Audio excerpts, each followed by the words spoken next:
It was supposed to be a cozy night by the fire, but when Amelia's joke about James' skills sparked roars of laughter at a party, it wasn't just his pride that shattered. It was his trust. That one cruel quip unraveled a web of lies, hotel bookings, and a forged lease in his name. Buckle up for a story of betrayal, discovery, and a comeback that hits harder than any punchline. James adjusted his grip on the cooler, weaving through the crowded backyard barbecue in Austin, Texas. The air buzzed with chatter and the sizzle of burgers on the grill. He'd come as Amelia's plus one, her dependable shadow at her marketing firm's annual bash. She shone in these settings, her laugh cutting through the noise as she clinked glasses with coworkers. James didn't mind playing support. He'd always been the guy who showed up, fixing a friend's laptop, planning quiet date nights, or hauling drinks to a party. Tonight, he set the cooler by the fire pit, handed Amelia her sparkling water, and settled into his role. Smile, nod, stay close. The fire crackled as a coworker, Sarah, recounted a story about her husband wrestling with a leaky faucet. The group chuckled, swapping tales of domestic wins and losses. James leaned against the patio chair, content to listen. Then Sarah turned to Amelia, her voice playful. "What about James? Any good with tools?" The question hung innocently, a softball for Amelia to toss back with a quip about his knack for fixing things. Instead, she leaned forward, her eyes glinting with something sharp. "Oh, he's handy," she said, pausing for effect. "Just not in our house." Laughter erupted, loud and unrestrained, like a sitcom audience unleashed. Heads turned, eyes darting to James. His stomach twisted, but he forced a grin, the kind that hurt to hold. The group moved on, oblivious, but Amelia's words lingered like a splinter. It wasn't just a joke, it felt like a blade, slipped casually between his ribs. She didn't glance his way, already laughing at someone else's story, her hand brushing a coworker's arm. James gripped his drink tighter, the condensation slick against his palm. In the car later, the silence was heavy. James kept his eyes on the road, the Austin skyline blurring past. Amelia scrolled her phone, the screen's glow casting shadows across her face. Finally, he spoke, his voice low. "That was a cheap shot." She didn't look up. "It was just a joke, James. Relax." Her tone was light, dismissive, like she'd misplaced a sock, not his dignity. He wanted to push, to ask why she'd weaponized their private life, but her indifference stopped him cold. She'd already moved on, humming to the radio. At home, James couldn't sleep. He lay in their king-sized bed, staring at the ceiling fan's lazy spin. Amelia breathed evenly beside him, her phone charging just out of reach. The joke replayed in his head, each word a clue to something he'd missed. He thought back to the past few months, her late nights at the office, the new perfume she wore only on work days, the way she'd started locking her phone. Small things he'd brushed off as stress. Now they felt like signals. The next morning, Amelia left for work early, claiming a client meeting. James sat at the kitchen counter, coffee untouched, scrolling through their shared calendar. Her schedule showed no meeting. He hesitated, then grabbed her work laptop from the counter. She'd left it open, a rare slip. His fingers hovered over the keyboard. He wasn't this guy, the one who snooped but doubt not at him. He typed hotel into the search bar. 5 emails loaded, booking confirmations for boutique hotels in Austin, all within the last 2 months. None matched their date nights or trips. Each listed Amelia as a guest, alongside a name, Arlo Mercer. James' pulse quickened. Arlo, the cocky coworker who'd laughed too hard at the barbecue, always hovering near Amelia with a fresh glass of wine. The emails weren't subtle. Dates aligned with her late work dinners. James clicked one, his throat tightening. A confirmation for a suite, paid with their joint account. He checked the account online, $1,200 withdrawn, labeled business expense. His hands shook as he closed the laptop, placing it back exactly as it was. He didn't confront her. Not yet. Instead, he called Mike, an old college buddy who worked in IT security. "I need a favor," James said, voice steady despite the churn in his gut. "Something's off with Amelia. Can you check her network activity?" Mike didn't laugh or judge. "Send me her work email domain and your router access," he replied. "I'll see what's pinging." James sent the info, then spent the day replaying every moment he'd ignored. Her spam calls, her new passcode, the way Arlo's name kept surfacing.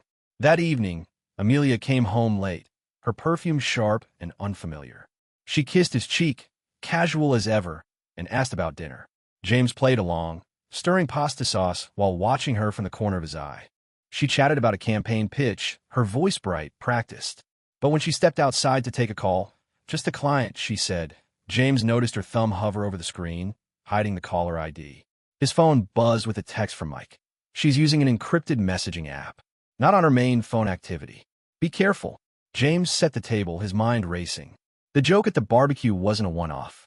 It was a window into a truth Amelia hadn't meant to reveal. She wasn't just mocking him. She was rewriting their life, and he was the last to know.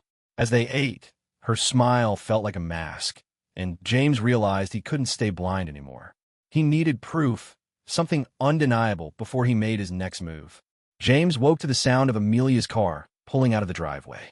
It was 6:45 a.m., earlier than her usual commute. He checked his phone. No message, no note, just her calendar claiming another client breakfast. His jaw clenched as he recalled Mike's text about the encrypted app. He wasn't waiting for more half-truths. He grabbed his laptop and logged into the router admin panel, following Mike's instructions from the night before. A stream of unfamiliar data appeared, pings from Amelia's phone to an unknown server, active even now.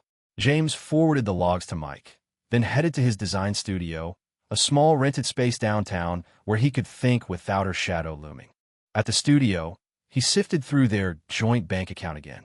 Another withdrawal caught his eye. $800 labeled consulting fee, dated 3 days ago.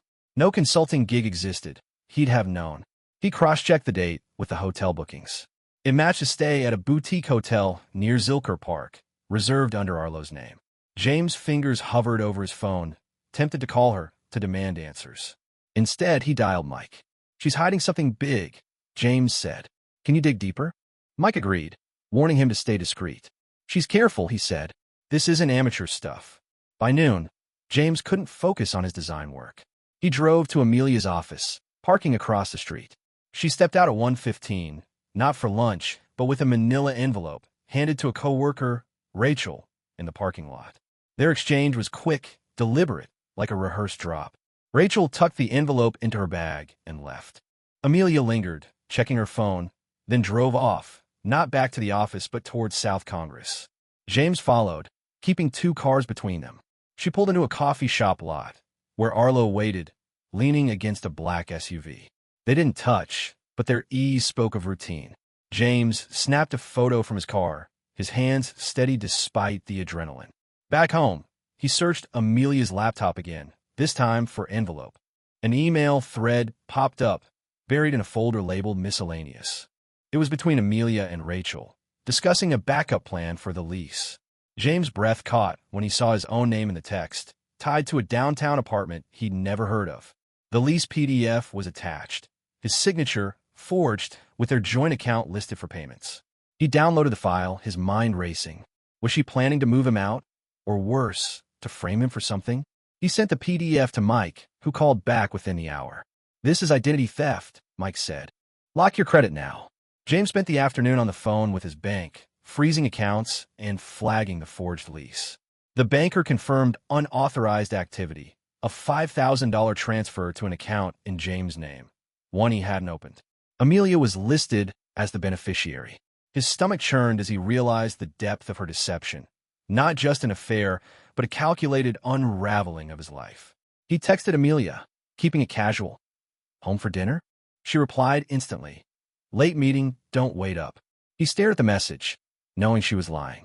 That evening, Amelia walked in at 9:30, carrying takeout bags, her voice bright as she offered him Thai food.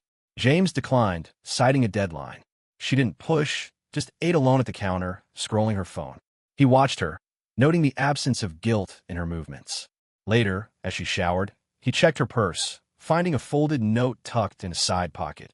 "Use the lease as discussed. Drop the key tomorrow. I'll cover the deposit." No signature, but her handwriting was unmistakable. James photographed it, his heart pounding. The pieces were falling into place, and none of them pointed to a simple fling. The next day, Amelia suggested a weekend trip to a cabin in the Texas Hill Country.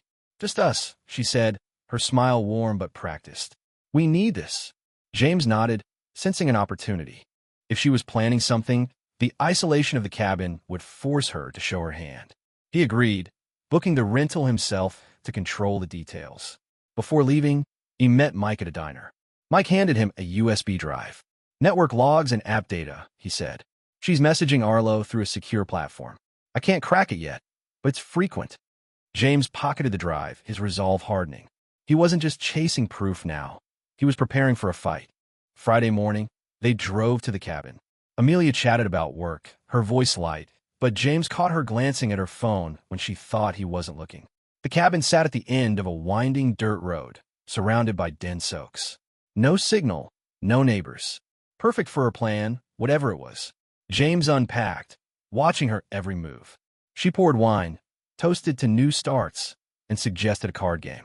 He played along, but his phone, hidden in his pocket, was recording. When she stepped outside for fresh air, James followed quietly, staying in the shadows. Her whispered phone call carried on the still air. "He's here. Tomorrow, after the hike. Make it quick." James' blood ran cold. He slipped back inside, his mind racing, ready to turn her trap against her. James barely slept, the cabin's silence amplifying his racing thoughts. Amelia's whispered call, "Tomorrow, after the hike. Make it quick," looped in his mind.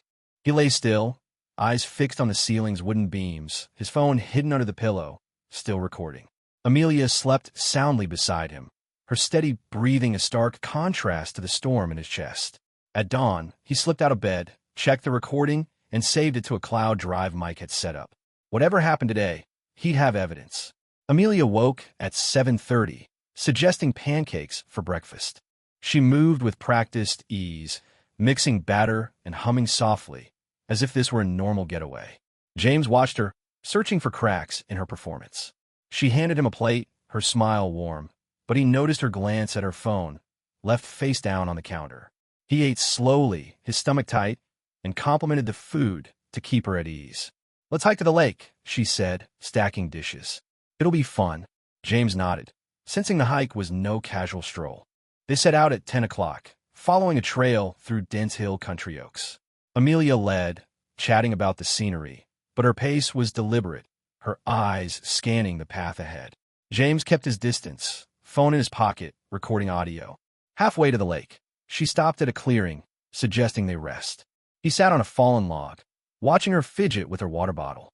"You okay?" he asked, testing her. She laughed, too quickly, just enjoying the quiet. Her phone buzzed, and she silenced it without looking. James' instinct screamed. He excused himself to check the trail and stepped behind a cluster of trees, pulling out his phone to text Mike. "Something's happening today." Sending audio now. He uploaded the morning's recording, then returned to find Amelia texting, her fingers moving fast. "Work stuff," she said, pocketing the phone. James didn't push, but his pulse quickened. They resumed the hike, reaching the lake by noon. Amelia suggested a break near the water's edge, where the trail narrowed, bordered by a steep drop. As they sat, James noticed a car parked far down the road, barely visible through the trees. It wasn't there when they arrived. He kept his voice casual, expecting company. Amelia froze, then laughed. "What? No, just us." But her eyes darted to the road.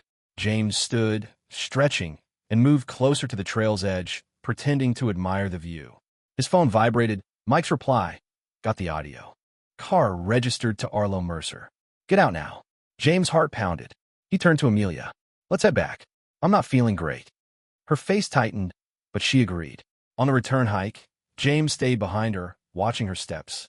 She checked her phone again, typing furiously. At the cabin, James packed his bag, citing a sudden work deadline.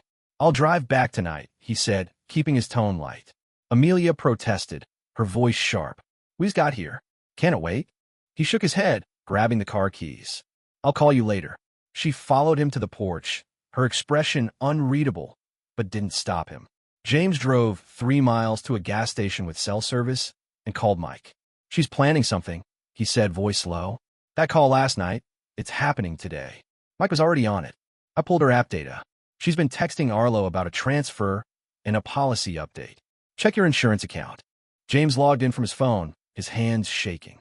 A new life insurance policy, $50,000, had been added in his name, with Amelia as the beneficiary.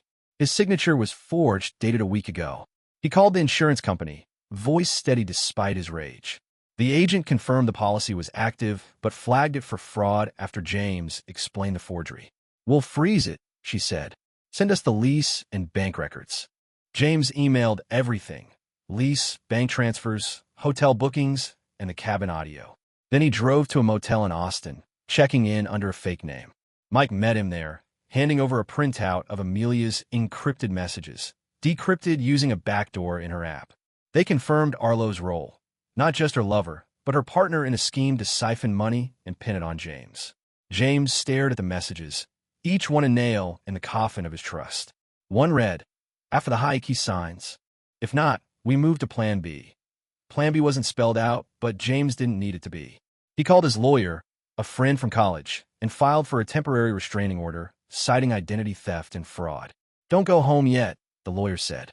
"She might escalate." James agreed, but he wasn't hiding. He was building a case, piece by piece, to ensure Amelia's lies unraveled before she could rewrite his future. James sat in the dim motel room, the hum of the air conditioner filling the silence. His laptop glowed with bank records, decrypted messages, and the forged lease. Evidence of Amelia's betrayal stacked like a house of cards ready to collapse. He hadn't confronted her yet, but the restraining order was in place, and his lawyer, Claire, was drafting a legal separation filing. Mike's latest find: a corporate expense report showing Amelia funneling company funds to a shell account, added a new layer to her scheme. James forwarded it to Claire, who advised him to share it with Amelia's HR department anonymously. "This could end her career," she said. James nodded, his resolve firm. He wasn't seeking revenge. He wanted accountability. The next morning, he drove to a coffee shop near downtown Austin, a neutral spot to plan his next move. He emailed Amelia's HR from a burner account, attaching the expense report and a summary of her unauthorized transfers. He kept his name out of it, letting the numbers speak. By noon, Claire called with an update. The insurance company had voided the fraudulent policy and flagged Amelia's account for investigation. "They're cooperating with the bank," she said. "Your identity's secure for now." James exhaled, but the weight didn't lift. He needed to face Amelia, to see if she'd crumble or double down. He texted her from a new number. "Meet me at the park on 6th Street, 3 p.m. We need to talk." She replied within minutes. "Okay. What's this about?" Her tone was casual, as if they were scheduling dinner. James didn't respond. He arrived early, choosing a bench near a busy walkway to avoid a scene. Amelia showed up on time, carrying a smoothie, her posture relaxed but her eyes wary. She sat across from him, sipping her drink. "You left the cabin in a hurry," she said, testing the waters. James slid a folder across the bench. Copies of the lease, bank transfers, and hotel receipts. "Explain this," he said, voice flat. Amelia's hand froze mid-sip. She opened the folder, scanning the pages, her composure slipping with each line. "This isn't what it looks like," she started, but James cut her off. "You forged my signature. You opened accounts in my name. You're stealing from your company." Her mouth opened, then closed like a fish caught on a hook. She leaned back, crossing her arms. "You went through my things." James didn't flinch.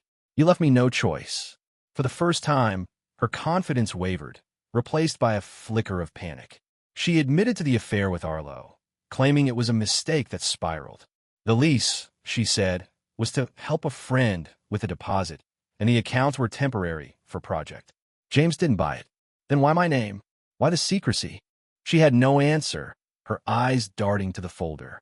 He pressed further, mentioning the expense report. Her face paled. "You sent that to HR?" she whispered. James nodded. "They're looking into it." Amelia stood, clutching her bag, and walked away without another word, her steps unsteady. That evening, Mike called with news. Amelia's firm had suspended her pending an audit. Arlo was under scrutiny too, his shell account linked to the same transfers. James felt no triumph, only a hollow clarity. He moved his essentials to the loft above the bookstore, a temporary rental Mike had found. The space was cramped but quiet, a blank slate to rebuild. He spent the night sorting through their joint accounts, untangling his finances from hers. Claire filed the separation papers, citing fraud and irreconcilable differences. Amelia didn't contest it. She hadn't even called. The next day, James met with a private investigator recommended by Claire. He handed over the folder and audio files from the cabin. "I need to know if there's more," he said. The investigator, a sharp woman named Lena, agreed to track Amelia's recent movements and Arlo's connections. Within 48 hours, Lena reported back. Amelia had met Arlo at a storage unit downtown, transferring boxes labeled office supplies. Lena's photos showed logos matching Amelia's firm. James passed this to HR, who escalated the investigation to law enforcement. By week's end, Amelia texted him, "Can we talk?" "I am sorry." James didn't reply. He wasn't ready to hear her excuses, not when her apologies felt like damage control. Instead, he focused on himself, signing up for a local design workshop to reconnect with his passion. The betrayal still stung, but it no longer defined him. He was dismantling her lies, step by step, ensuring she faced the consequences of her choices while he reclaimed his own. James stood in the courthouse lobby, clutching a manila envelope with the final separation agreement. The Austin morning buzzed outside, but inside, the air was still heavy with the weight of closure. Claire, his lawyer, reviewed the documents one last time. "She signed without a fight," Claire said, handing him a pen. James nodded, signing his name deliberately, each stroke severing the last thread of his marriage. Amelia's absence spoke louder than any argument. She'd chosen silence over accountability. A week earlier, the private investigator, Lena, had delivered her final report. Amelia and Arlo had been skimming thousands from her firm's travel budget, funneling it through the shell account James had uncovered. The storage unit contained doctored invoices and equipment receipts, all tied to Arlo's startup. Lena's evidence, paired with James' submissions, prompted Amelia's firm to press charges. Arlo was arrested for fraud. Amelia faced termination and a civil suit. James didn't gloat. He felt only relief, like exhaling a breath he'd held too long. He moved fully into the loft above the bookstore, turning the small space into a studio for his design work. His first project was a logo for a local art collective, a group he'd joined to reconnect with his craft. The late-night sessions, sketching under a single lamp, rekindled a spark he'd forgotten. He stopped checking Amelia's social media, her texts, her life. She was a chapter closed, her schemes exposed by her own carelessness. One evening, Lena called with an update. Amelia had taken a plea deal, admitting to lesser charges to avoid jail. She'd repay the stolen funds and lose her marketing license. Arlo, less fortunate, faced trial for orchestrating the fraud. Lena's voice softened. "You stopped them before it got worse." James thanked her, hanging up as he stared at the city skyline from his window. The victory wasn't sweet. It was necessary. Claire invited him to a legal aid clinic, where he volunteered to help others navigate identity theft. Sharing his story, he saw nods of recognition from strangers who trusted too blindly. He didn't sugarcoat the pain, but emphasized the power of action, locking accounts, gathering evidence, trusting instincts. One woman, tearful but determined, thanked him for showing her she could fight back. James realized he wasn't just healing. He was helping others rebuild. Amelia sent one last email, a brief apology. "I messed up. I hope you're okay." James read it once, then archived it. Her words held no weight. Her actions had spoken louder. He didn't respond, choosing instead to focus on a new client pitch for the art collective. The project, a mural for a community center, demanded his full attention, and he poured himself into it, sketching late into the night.